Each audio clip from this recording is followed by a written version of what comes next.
अब जैसे कि पहले वाले वीडियोस में हमने मेडिक्लेम के बेसिक्स या हेल्थ इंश्योरेंस के बेसिक्स तो जान ही लिए, जैसे कि इंडेमनिटी और बेनिफिट पॉलिसीज का डिफरेंस क्या होता है, मेडिक्लेम पॉलिसी के फायदे क्या होते हैं और अलग अलग ऐसे कौन से प्रोवाइडर्स हैं जिनके थ्रू कोई भी हेल्थ इंश्योरेंस या मेडिक्लेम पॉलिसी ले सकता है या खरीद सकता है। लास्ट में हमने ये भी देखा कि इंडिया में नंबर 1 इंश्योरेंस कंपनी जो है स्टार हेल्थ, उसके साथ अगर आप जुड़ते हो तो क्या क्या ऑप्शंस आपके पास होते हैं सेल करने के लिए। अब ये सब सीखने के बाद अब बारी आती है एक्चुअल मार्केट में जाकर बिजनेस करने की।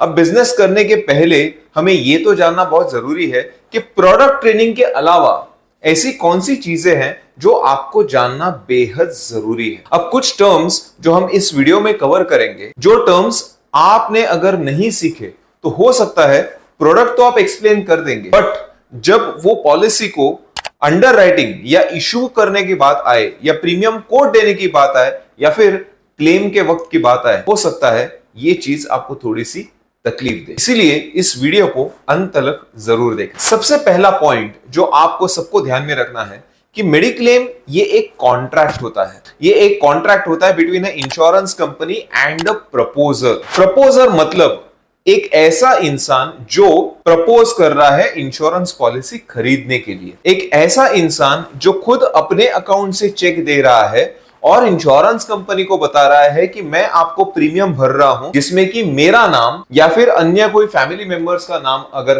कवर्ड है, तो वो इनमें से अगर किसी को भी बीमारी हो जाती है और अगर पैसे के पॉइंट ऑफ व्यू से जब मैं क्लेम करता हूं तो आपको जब पैसा मुझे वापस देना है तो वो किसके खाते में जाना चाहिए। सो यूजुअली प्रपोजर ये एक ऐसी व्यक्ति है जो प्रीमियम भी भरेगी और जब क्लेम लेने की नौबत आएगी ना, तो वो क्लेम वो प्रपोजर के अकाउंट में जाएगा। एक उदाहरण के तौर पर आपको थोड़ा सा समझने के लिए आसान जाए इसके लिए आपको बोलता हूं। मान लीजिए एक फैमिली है जिसमें हस्बैंड, वाइफ और 2 बच्चे हैं। अब हस्बैंड जो है ये प्रपोजर बन रहा है, तो जब आप कोई भी प्रपोजल फॉर्म भरेंगे फिजिकल या डिजिटल में, तो उसमें जो इंसान प्रीमियम भर रहा है वही इंसान प्रपोजर के नाम पे उसका नाम आ जाएगा और नीचे इंश्योर्ड में मतलब आपको किसका इंश्योरेंस लेना है। यह जरूरी नहीं है कि प्रपोजर का इंश्योरेंस होना ही चाहिए। अब काफी बार ऐसे हो सकता है कि हस्बैंड खाली वाइफ के नाम पे एक सिंगल पॉलिसी ले क्योंकि उसकी कहीं और से चल रही है पॉलिसी, ऐसा हो सकता है। बट आपको एक चीज जरूर ध्यान में रखनी है कि ये केस में प्रपोजर एक ऐसी व्यक्ति होती है जो प्रीमियम भरेगी और क्लेम के वक्त उसके ही अकाउंट में पैसा आएगा।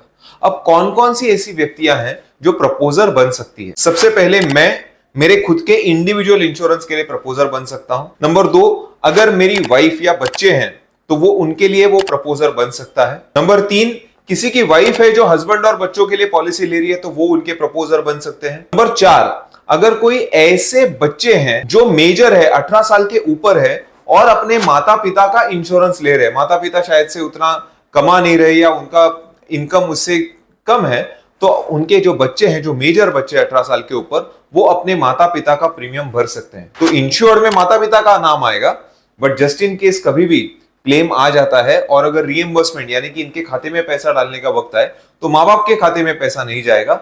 जिस व्यक्ति ने यानी कि बच्चे ने अगर प्रीमियम भरा है तो बच्चे के खाते में वो पैसा चला जाएगा। और लास्ट, और कौन प्रपोजर रह सकता है ना, तो last point is company. Specially जहां पर एम्प्लॉयर एम्प्लॉई पॉलिसीज होती हैं, तो मान लीजिए मेरे पास 10 या 15 स्टाफ है और मुझे 15 स्टाफ का पॉलिसी निकालना है, हर एक का इंडिविजुअल 3-3 या 5-5 या 10-10 लाख का। तो उस समय पर प्रपोजर रहेगी कंपनी, क्योंकि कंपनी को खतरा है, मान लीजिए कोई स्टाफ बीमार पड़ गया और उसके ऊपर मान लो 1 लाख, 2 लाख, 3 लाख का खर्चा आया, तो उस समय उस स्टाफ को मदद करने के लिए कंपनी एडवांस पैसा पे कर सकती है एम्प्लॉय को, और जब वो रिएम्बर्समेंट का क्लेम आएगा तो कंपनी के खाते में क्लेम जाएगा, स्टाफ के खाते में क्लेम नहीं जाएगा। तो ये सारी चीजें होती है, ये मेन डिफरेंस होता है प्रपोजर और इंश्योर्ड के बीच में। एक चीज आप सभी को ध्यान में रखनी है कि आपको इंश्योर्ड का एज है, प्रपोजर का नहीं, जो पैसा भर रहा है उसका नहीं, जो इंश्योर्ड का एज है, इसमें हाईएस्ट जिस किसी का भी एज रहेगा वो एज के हिसाब से आपको प्रीमियम लेना होता है।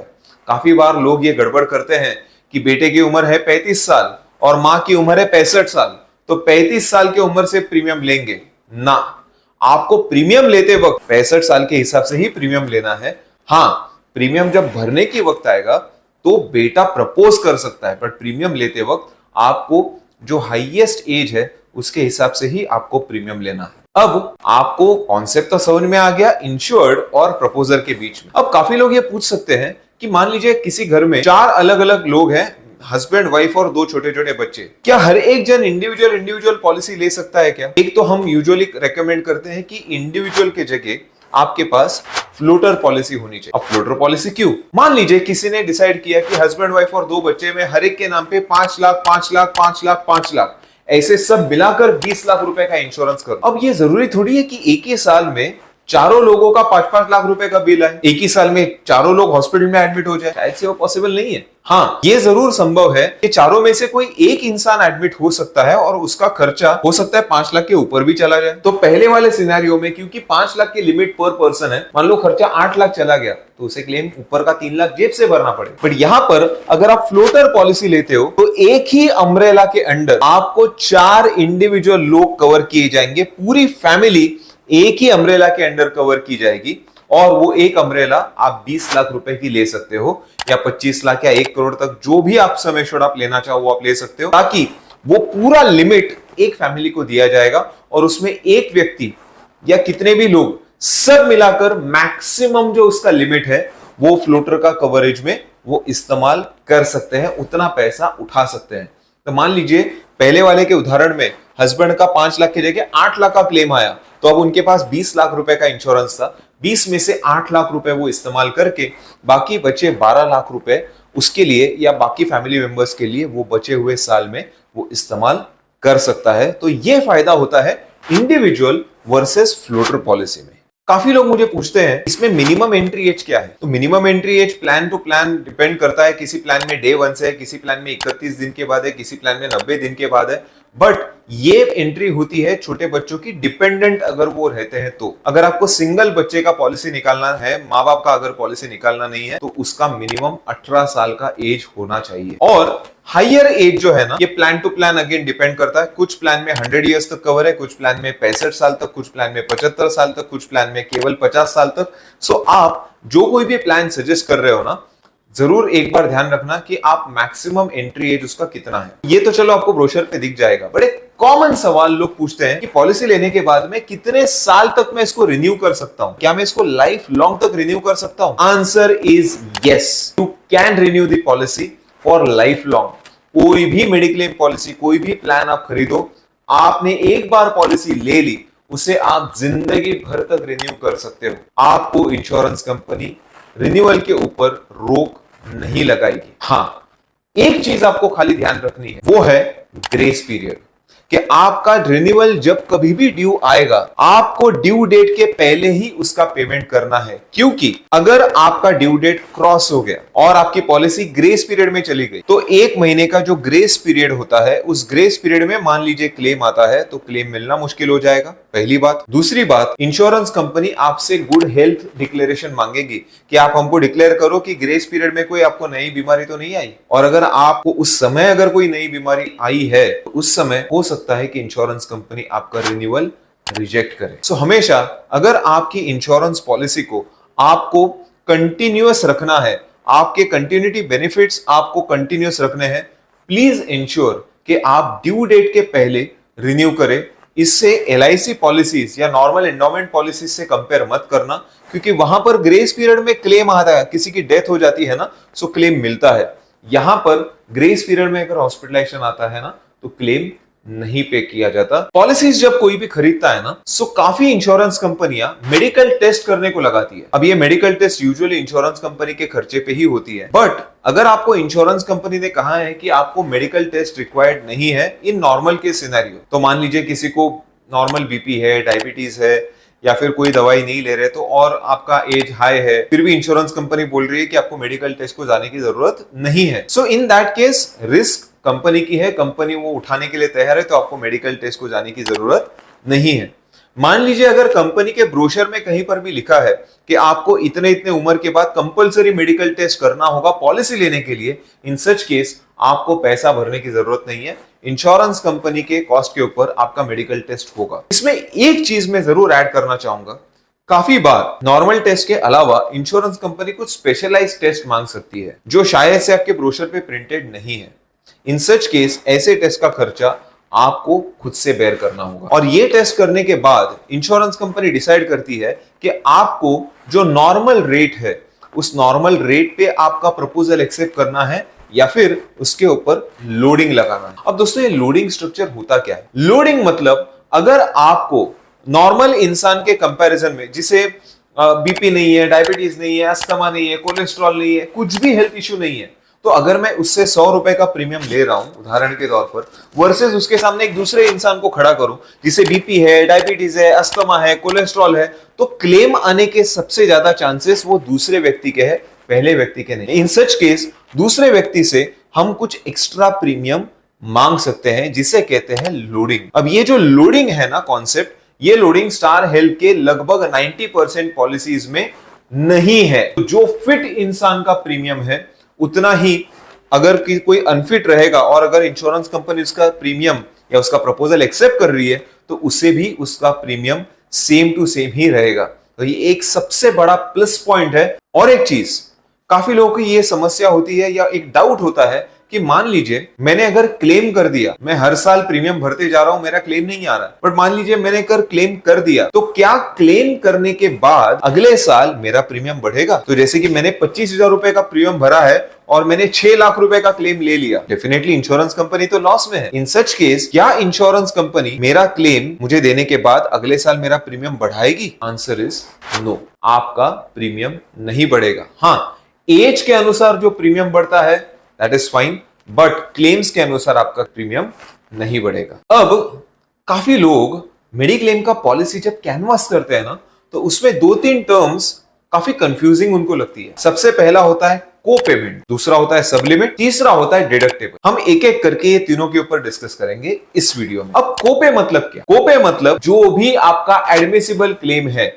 माने कि जो भी नॉन पेएबल आइटम्स है वो कट करके जो एडमिसिबल क्लेम आता है उस पे जो भी कोपे का परसेंटेज है, को पेमेंट मतलब आप और मैं मिलके पेमेंट करेंगे। मान लीजिए अगर आपके पॉलिसी में कहीं भी 10% या 20% ऐसे कोपे किधर भी छप के आया है, इन दैट केस मान लो अगर 10% को पेमेंट है तो आपका उदाहरण के तौर पे मान लो 5 लाख रुपए का क्लेम एडमिसिबल क्लेम है, तो 5 लाख में से 10% यानी कि 50,000 रुपया आपको पे करना होगा।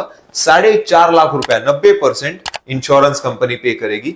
ये होता है कॉन्सेप्ट को पेमेंट का। अब यूजुअली को पेमेंट ये कॉन्सेप्ट है ना, आपको हायर एज में अगर आप पॉलिसीज लेंगे तो कुछ पॉलिसीज में आपको दिखने में आता है। गवर्नमेंट की जो एक स्टैंडर्ड पॉलिसी है आरोग्य संजीवनी, उसमें 5% का को पेमेंट, फिर वो कोई भी उम्र में आप पॉलिसी लो उसमें आपको दिखने को मिलेगा। तो पॉलिसी लेने के पहले अगर को पेमेंट अगर कोई परसेंटेज रहेगा तो ये जान लेना बहुत इंपॉर्टेंट है। ये हो गई बात को पेमेंट की। दूसरा आता है सब लिमिट। अब व्हाट इज सब लिमिट? सब लिमिट मतलब आपकी पॉलिसी में कोई ऐसी बीमारियां हैं जिसमें इंश्योरेंस कंपनी आपको डे 1 पे लिख के देती है कि आपकी पॉलिसी कितने की भी अमाउंट की होने दो, बट अगर ये पर्टिकुलर एलिमेंट, ये पर्टिकुलर डिजीज, ये पर्टिकुलर सर्जरी अगर हुई तो हम मैक्सिमम इतना ही अमाउंट देंगे, फिर वो खर्चा कितना भी होने दो, उसे कहते हैं सब लिमिट। अब ये सब लिमिट जो चीज है ना, ये काफी बार यूजुअली गवर्नमेंट कंपनीज में या कुछ प्राइवेट कंपनीज में ना कैटरैक्ट या मॉडर्न ट्रीटमेंट्स के ऊपर आपको पाई जाती है। तो आप अगर पॉलिसीज कोई भी स्टडी कर रहे हैं या कैनवास कर रहे हैं ना, तो इस पे कोई सब लिमिट है क्या, तो ये जानना भी बहुत इंपॉर्टेंट है और ये कस्टमर को बताना भी बहुत इंपॉर्टेंट है। नहीं तो फिर जब क्लेम की नौबत आएगी उस समय कस्टमर तो एक्सपेक्ट करेगा कि मेरी बड़ी पॉलिसी है, मुझे पूरा पैसा मिलना चाहिए, और अगर उसके पॉलिसी में सब लिमिट आ गया ना, इंश्योरेंस कंपनी तो टर्म्स कंडीशन के हिसाब से क्लेम पास कर देगी, आपको कस्टमर को जवाब देना होगा अगर आप उसे एक्सप्लेन करते हो कि बोलना भूल गए तो। ये एक लिमिट जानना बहुत इंपॉर्टेंट है। और तीसरा पॉइंट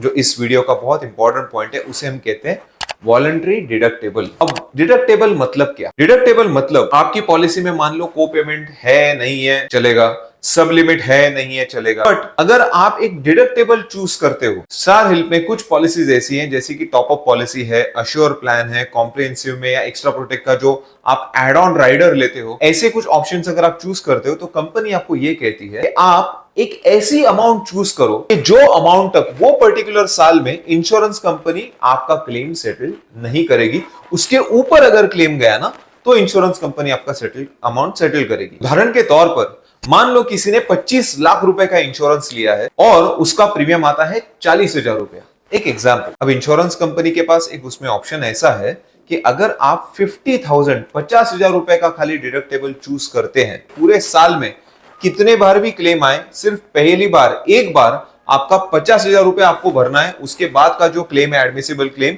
ये इंश्योरेंस कंपनी भरेगी 25 लाख रुपए तक का। अगर आप ये ऑप्शन चूज करते हो तो आपको एक बहुत बड़ा डिस्काउंट मिलता है, and that discount goes up to 40%। So ये चीज भी जानना बहुत जरूरी है कि आपके पॉलिसी में डिडक्टेबल का ऑप्शन है या नहीं है। अगर है तो क्या क्लाइंट डिडक्टेबल लेने के लिए अग्री होता है या नहीं होता। फीचर्स जानने के बाद जब एक्चुअल प्रीमियम कोट करने का समय आता है ना, तो लोग कंफ्यूज हो जाते हैं कि एग्जैक्टली कौन सा प्रीमियम कोट करना। सिंपल है यार, मैं इसके पहले भी बोल चुका हूं, फैमिली साइज कितनी भी होने दो। आप अगर फ्लोटर पॉलिसी ले रहे हैं तो जिसका भी हाईएस्ट एज है वो हिसाब से आपको प्रीमियम लेना है। अगर आप हर एक की इंडिविजुअल पॉलिसी ले रहे हो तो उसके एज के हिसाब से जो प्रीमियम है आपको उतना कलेक्ट करना। प्रीमियम तो आप ले लोगे, बट काफी लोग एक चीज कस्टमर को एडवांस में बोलना भूल जाते हैं, और वो है इंक्रीज इन प्रीमियम। प्रीमियम आपने आज जो कलेक्ट किया है, क्या वो जिंदगी भर के लिए परमानेंट रहेगा? लाइफ इंश्योरेंस में वो पॉसिबल है, बट हेल्थ इंश्योरेंस में या कोई भी जनरल इंश्योरेंस में इट इज नॉट पॉसिबल। क्यों? क्योंकि मेडिकल के खर्चे साल दर साल बढ़ते जा रहे हैं। इन सच केस क्लेम की पॉसिबिलिटीज, एवरेज मेडिकल के एक्सपेंसेस ये बढ़ते जाते हैं। इन सच केस अगर आपका मेडिक्लेम का प्रोडक्ट का रेटिंग बढ़ गया, इन दैट केस आपका प्रीमियम बढ़ सकता है। Option number 1। ऑप्शन नंबर 2, अगर आपके फैमिली में कोई नई एडिशन होती है, जैसे किसी की शादी हो गई, हस्बैंड या वाइफ वो ऐड हो गए, किसी को बच्चे हुए तो बच्चे ऐड हो गए, तो आपका प्रीमियम बढ़ सकता है as you add members. And most importantly आपका उम्र जैसे ही बढ़ता है। कोई कंपनीज में हर साल प्रीमियम ये लोग बढ़ाते हैं, कोई कंपनीज में 5-5, 10-10 साल के स्लैब में बढ़ाते हैं। बट एक चीज तो पक्की है यार, आपको लाइफ टाइम तक इंश्योरेंस तो मिल जाएगा, बट जैसे जैसे आपका उम्र बढ़ते जाता है ना, वैसे वैसे आपका प्रीमियम बढ़ते जाने वाला है। अब बढ़ते उम्र के साथ एक चीज भी जाननी बहुत इंपॉर्टेंट है कि जस्ट इन केस अगर फैमिली है, बड़ी फैमिली है, और इसमें से जो मेन इंसान है उसकी डेथ हो जाती है, तो क्या? चिंता का कोई विषय नहीं है। अगर किसी की अनफॉर्चुनेट डेथ हो जाती है ना, सो रिन्यूअल के वक्त आपको बाकी फैमिली मेंबर्स के साथ आप रिन्यू जरूर कर सकेंगे। एक मेन इंसान की अगर डेथ हो गई तो पूरी फैमिली की पॉलिसी कैंसिल नहीं होगी, बाकी फैमिली मेंबर्स को आप डेफिनेटली लाइफ लॉन्ग तक रिन्यू कर पाओगे।